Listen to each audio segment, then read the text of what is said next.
Hello everybody, welcome back to another episode of Hermitcraft Season 5 with me, FalseSymmetry. Wow, first time I actually flew, that is incredible. That usually doesn't happen on Hermitcraft, especially at this time of day. But anyway, today guys, I've got some actual super exciting project to work on today. Super exciting, but very sort of uncomfortable, if you will, for me, because it's not something I do an awful lot in videos, so you'll have to wait and see for that. I guess it's in the title of the video. As always, I always spoil things. But anyway, I thought I would show you really quickly at the beginning of the episode what I have been up to in live streams, and yes, we've started something new. Ignore the rain. I'm sorry, it's cloudy. I slept and hoped that the rain would go, but alas, it's Minecraft. Of course, it's exactly like the weather in the UK right now, although I say that, it's currently snowing, so it's not quite accurate. It's accurate if I was in a snow biome, I guess. But anyway, alas, enough of that. We're going to actually talk about this real quick. So you can see these little areas in the sort of north, south, east, west sort of areas, and this is basically me starting a dome. Believe I've mentioned on video that there's going to be possibly a dome on top of this. I decided to go with that and actually, you know, make a dome, but it's going to be quite a shallow dome. It's going to probably end maybe 5 or so more blocks up. Not too much. Not too much. It's not going to be much taller than that tree, if at all.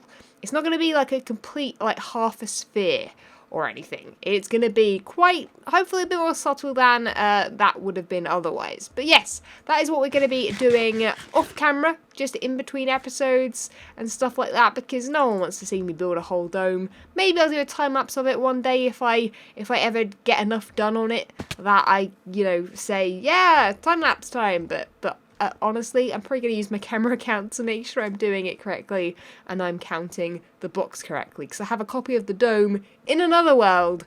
But anyway, today I said it was exciting and sort of a weird project for me, and that is because, well, if I can get up here quick enough, my legs only carry me so fast, which is not super helpful. I should probably maybe get a little beacon, a speed beacon or something.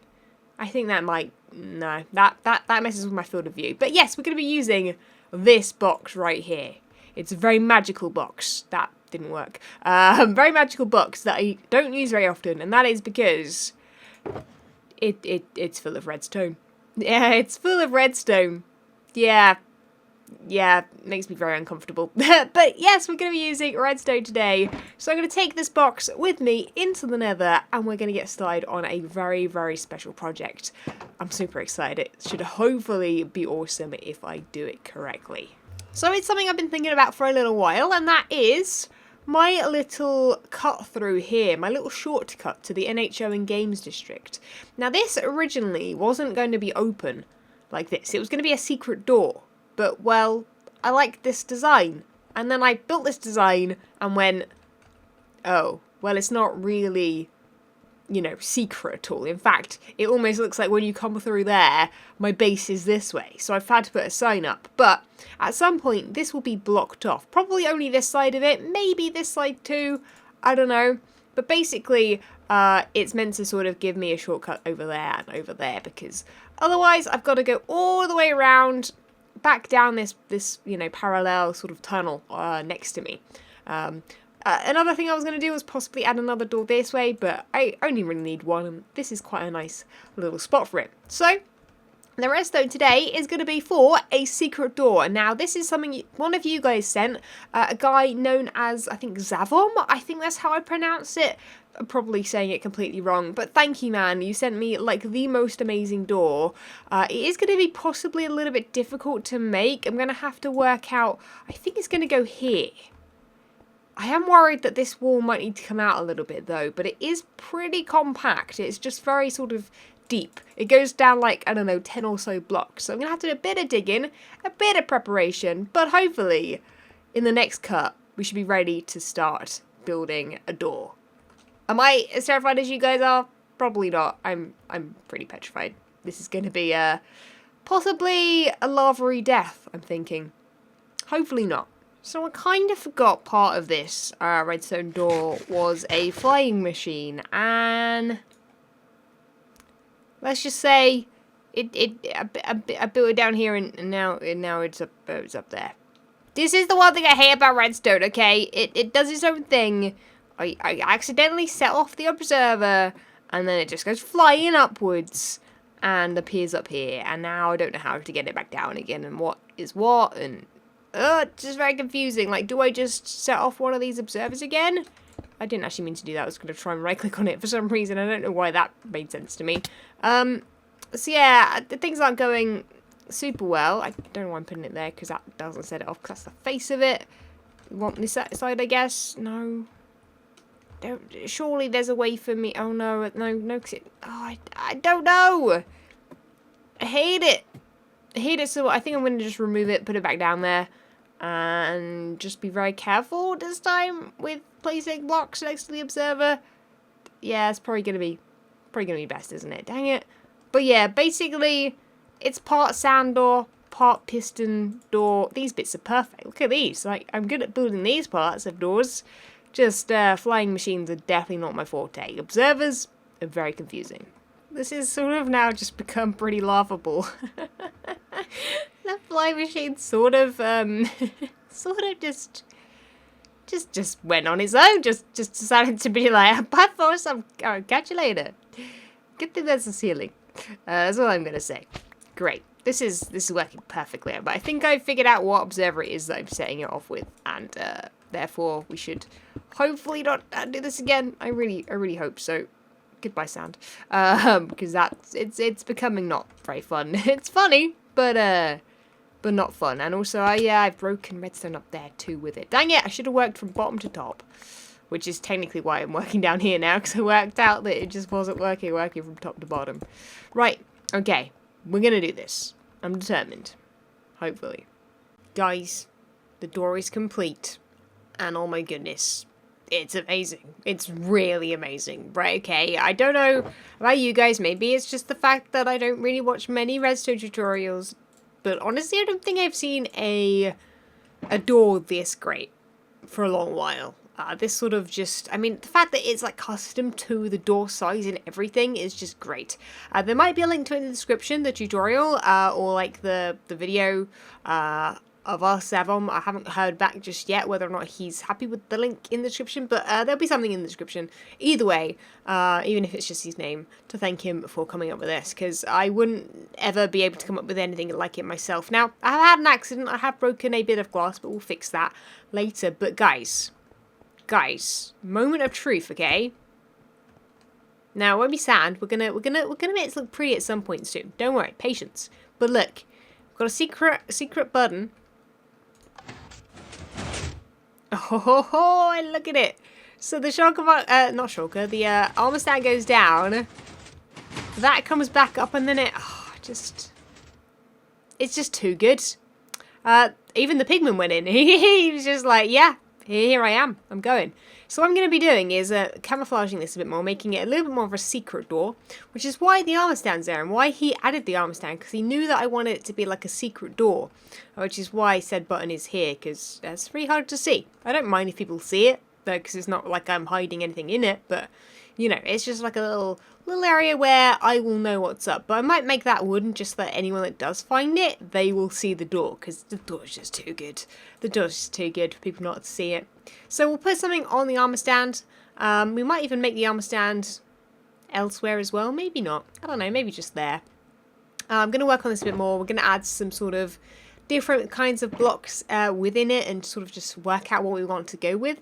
So it's got a bit of a backdrop. And ultimately, I don't know. I also need to figure out how to add the button to the other side, because as soon as you walk through here, it just closes on you. And I can't remember where he put the button on this side. I'm pretty sure it's somewhere in particular, and I need to double check. But speaking of that, like, why is...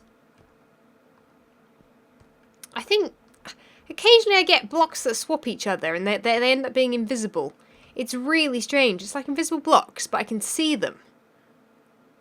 But they're not actually there. It's very confusing. But yes, the redstone is down here, by the way, so we should probably have a quick look at that before I go completely off. But basically, this is the flying machine that I was having many issues with down here.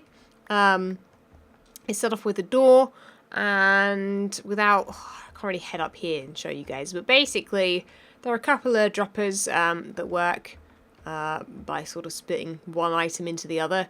We've obviously got lots of pistons in a row up on either side because, you know, obviously it's sort of like a piston door either side and then a flying machine below. I've sort of got myself stuck down here, haven't I? I don't know where to go. Yeah, pretty stuck. Pretty stuck, yeah. But hopefully no gosh should spawn in here. I'm going to make it a little bit more sort of filled in with blocks maybe in places, just in case. You never know. And it's looking good. I'm really, really happy with it, and it works. Did take me a few hours to make, but it works, and I'm a happy false right now. Except for the fact that this guy is on my way out. Yeah, there we go. Okay, I'm free. I'll catch you later. Right, so now when I spin around, it's way less obvious. The sand was just there as a placeholder, just that I saw what was going on with everything. But now, we've gone into a little bit of detail, and I'm liking it. It works exactly the same way, but it's so much more hidden, and it looks good. Like that's on the floor. I did use some dark grey, but it just stuck out too much. That's what Zavon used in his design, and I think I'm just going to go with a bit more of a subtle design, because what I've also decided to do, I haven't got around to it yet in most areas, but I'm going to add some andesite to these walls, because you know how I've said that for ages, these walls have been too plain. Yeah, a little bit of andesite, and maybe even some other blocks in there too. And I'm going to, at some point, finish this up. I need to finish this bit as well. Like, I don't know what's going on here. I just I've sort of basically put a massive pause on building this nether tunnel. What I have done, though, is I spoke to IGev a while ago, and I finished up his tunnel because he hadn't finished it. The only thing I haven't done is down here. So I'm up for suggestions. I want to keep it simple, but maybe add the blue colour that is in his sort of logo. So if anyone has any suggestions for a 5-wide tunnel for IGev, let me know. I will be working on it at some point, probably in a stream, maybe in a video if it's a bit more of a complicated design or something that I'm going to work on for a while. But other than that, yeah, we've done our own stuff. I do want to put a guy on here though. So I think what I'm going to do now is head back. I need to actually, well, before I head back, I'm going to put the button on the inside. I need to figure out like where that is. But I don't know what to put here. So we're going to figure out what to put on the armor stand, because it's going to be a decorative thing. I might even add a door here that looks exactly the same as that, but without the button. Could be interesting. Yeah, that's probably going to be quite a nice design touch for the corner, in fact. We can have 2 armor stands. Nice. I like it. See, the ideas are coming to me. So, I've made 2 armor stands now. Well, I've got 12, but, you know, I only need 2 of them, really, so I can probably put the other ones away. But I've basically made the second space that I mentioned I was going to, and what I've decided to do is make 2 mascots. Now, some of you guys will already know who these mascots are. They weren't really mascots of me, necessarily, but there's 2 of them, and that really works nicely. So, we're actually going to be making 2 sets of, if I can find it, not that, we'll grab some of those dies. But yeah, we're going to be making some armor for these guys. Now, it's a bit of a clue as to what's in my inventory right now. I'm pretty sure everyone has guessed where I'm going with this, but if you haven't already, we have 2 heads in our inventory, which can go on armor stands quite nicely, and we're going to go chuck them on the armor stands in the nether. Hopefully they look cool. Yeah, so see what I mean? I've also added another one there, so we've got the... Wait, can I not middle click an armor stand? Oh, I don't know why I bought 2, I only need 1. Don't know why I thought I'd, like, removed one or whatever, but, yeah, so I'm going to be adding the same to both of these. I don't actually know if this is going to look good at all, actually. I haven't checked it out yet, but we're going to have Ender Bill and Ender Bob, the 2 Enderman mascots of mine. Well, they're apparently now mascots of mine. I don't know. I didn't have them as mascots before, but, you know, they might as well be. And there you have it. Look at them, Ender Bill and Ender Bob. Man, they're looking pretty sweet. I mean, they need to be a bit taller than that, honestly, but I'm sure they're fine. I'm sure they appreciate the fact that I've recreated them in the nether. I was about to say that Endermen don't spawn in the nether, but they do now, don't they? I keep forgetting that. I don't explore the nether enough. But yeah, guys, anyway, I've run out of time completely for this episode, but I hope you guys like this as much as I do. I think it looks super cool. I think it's a nice little touch. They've got the you know, the purple eyes, like the nether portals and stuff. They're pretty cool. Anyway, that is it, guys. I'm going to catch you guys next time. Leave a like if you did enjoy. Subscribe if you haven't already. And I'll see you guys in the next video. See ya. When Stanley approached the end of the video, he clicked the subscribe button.